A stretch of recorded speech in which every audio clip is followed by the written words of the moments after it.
जय जगन्नाथ शुभ सकाळ। आज जेहेतु शनिवार थिला तापर जेहेतु वर्षा होउची आउ घर तो सनसनते लगुच से मुझे भाविली घरद्वार चल पोछापोछी करदे तापर घरद्वार सब पोछापोछी करदेली पोछापोछी कर सारा चल मुझे खराबल रोसे करने खराबल रोसे परिवा भरिया कटाकटी कर रखीदेली आज टे भात डालमा बैगन टे चॉप कर देती आलू बगरा भर्ता आउ कलरा आलू चिप्स टे बन देती खाई पीकी आम शोक उठिलु शोक उठी सारापर टे चलू आप निश्चय जानते शनिवार जेहेतु काली मंदिर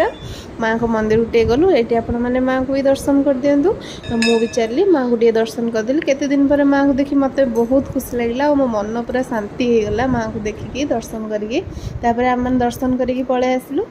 आसला एत जोर वर्षा होता यहाँ टे इच्छा है टे क्रिप्सी कॉर्न खावाई से आमको छाड़ी गले पुणी माने मका आने मका नहीं पलि आसले देखले मो धन केमती मका धरियो बोली केमती हो कौन